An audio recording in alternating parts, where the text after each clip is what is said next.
कभी कभी ऐसा होता है ना कि दो लोग मिलते हैं जो एक दूसरे से बिल्कुल अलग होते हैं, मतलब जमीन और आसमान का फर्क।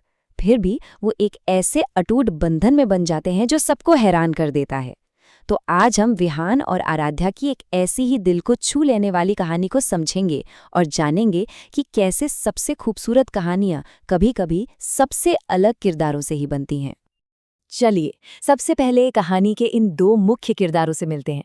एक तरफ है विहान, जिनकी रगों में मानो रोमांच बहता है, जिनकी आंखें हमेशा कुछ नया खोजने को तैयार रहती हैं। और फिर दूसरी तरफ है आराध्या, शांत, सौम्य, जिनकी अपनी एक छोटी सी दुनिया है जो किताबों के पन्नों और एक कप गर्म चाय की खुशबू में बसी हुई है। तो देखते हैं, एक दूसरे से मिलने से पहले इनकी ये दुनियाएं आखिर थी कैसी। तो हाँ, जैसा कि बात हुई, विहान और आराध्या की दुनियाएं एक दूसरे से बिल्कुल जुदा थी। तो ये है विहान, वो इंसान जो हर सुबह को एक नए एडवेंचर की तरह देखता है। मतलब पहाड़ों की चोटियां उसे बुलाती हैं और अनजान रास्ते उसके सबसे अच्छे दोस्त हैं। उसकी जिंदगी एक खुली किताब की तरह है, जिसके हर पन्ने पर बस रोमांच की एक नई कहानी है। और फिर है आराध्या। उनकी दुनिया शब्दों के जादू और कहानियों की गहराई में बसती है। उनके लिए सबसे बड़ी खुशी क्या है? एक शांत कोना, एक अच्छी किताब और सुकून के कुछ पल। वो शोर शराबे से दूर अपनी ही बनाई एक शांत और खूबसूरत सी दुनिया में रहती हैं। तो फिर होता क्या है जब एक तूफान एक शांत झील से टकराता है? चलिए देखते हैं कि कैसे किस्मत ने इन दो अलग अलग दुनियाओं को एक बहुत ही अप्रत्याशित मोड़ पर मिला दिया। और इनकी पहली मुलाकात की जगह भी इन्हीं की तरह अनोखी थी। एक पुरानी किताबों की दुकान जहां हवा में सिर्फ कागज और कहानियों की महक थी। ये जगह आराध्या के लिए किसी जन्नत से कम नहीं थी। एक ऐसी जगह जहां वो सबसे ज्यादा महफूज महसूस करती थी। और यहीं किताबों की अलमारियों के बीच उनकी पसंद ने उनके बीच का फर्क साफ साफ दिखा दिया। लेकिन फिर एक छोटी सी गलती, एक प्यारी सी भूल ने उनकी कहानियों को हमेशा के लिए एक दूसरे से जोड़ दिया। विहान ने एक हल्की सी मुस्कान के साथ कहा, लगता है हम दोनों की पसंद थोड़ी अलग है। पर उसकी नजरें आराध्या की उस भोली सी मुस्कान पर टिक गई थीं, जो शायद उसे किसी भी बर्फीले पहाड़ की चोटी से ज्यादा खूबसूरत लगी। उस एक मुलाकात से जो चिंगारी उठी, उसने दोस्ती की एक ऐसी लौ जलाई जो धीरे धीरे उनके बीच के फर्क को मिटाने लगी और उनके दिलों के बीच एक पुल बनाने लगी। उनकी दोस्ती कोई एक दिन में लिखी गई कहानी नहीं थी। ये तो धीरे धीरे एक एक शब्द करके बनी थी। पहले वो झिझक भरे मैसेजेस, फिर चाय पर होने वाली छोटी छोटी मुलाकातें, और फिर धीरे धीरे उन्होंने एक दूसरे के लिए अपनी दुनिया के दरवाजे खोल दिए। और सबसे खूबसूरत बात पता है क्या थी? वो एक दूसरे को अपनी अपनी दुनिया दिखा रहे थे। विहान ने उसे तस्वीरों में पहाड़ों की ऊंचाइयां दिखाईं, तो आराध्या ने उसे शब्दों की गहराइयों में उतरना सिखाया।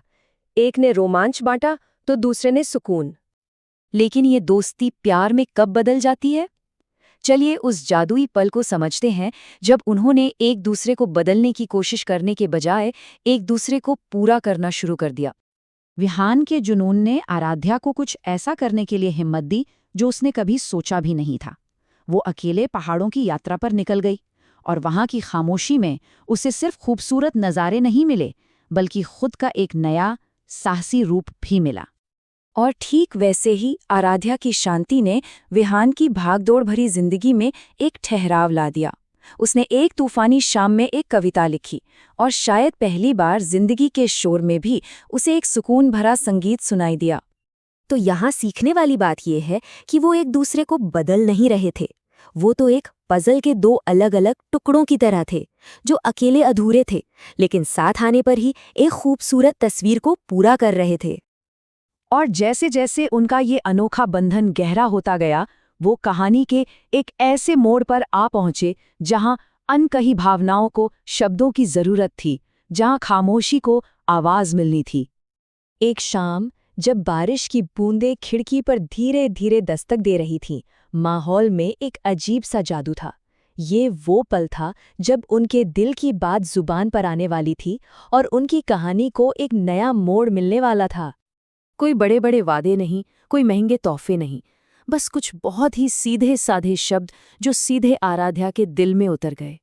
मेरी कहानी की सबसे अनमोल चीज तुम हो आराध्या। विहान ने उसकी ही भाषा में बात की थी, कहानियों की भाषा में। और आराध्या का जवाब वो शब्दों से कहीं ज्यादा गहरा था। उसने कुछ कहा नहीं, बस अपना सिर विहान के माथे पर धीरे से टिका दिया। उसकी उस खामोशी ने वो सब कुछ कह दिया जिसके लिए शायद शब्द बने ही नहीं हैं। ये एक ऐसा पल था जहां दो आत्माओं ने बिना कुछ कहे एक दूसरे को सुन लिया था। और उसी पल में उन्होंने प्यार का सबसे बड़ा सच सीखा कि सच्चा प्यार आपको बदलने की कोशिश नहीं करता, बल्कि वो आपको किसी ऐसे इंसान से मिलवाता है जो आपकी कहानी को पूरा करता है, जो आपको वैसे ही अपनाता है जैसे आप हैं और आपको और बेहतर बनने में मदद करता है। विहान और आराध्या की ये कहानी हमें सोचने पर मजबूर करती है। क्या वाकई में विपरीत स्वभाव एक दूसरे को खींचते हैं? या फिर ये कहानी हमें ये सिखाती है कि हम सबके अंदर एक दूसरे का एक छोटा सा हिस्सा पहले से ही मौजूद होता है, जो बस सही इंसान के मिलने का इंतजार कर रहा होता है?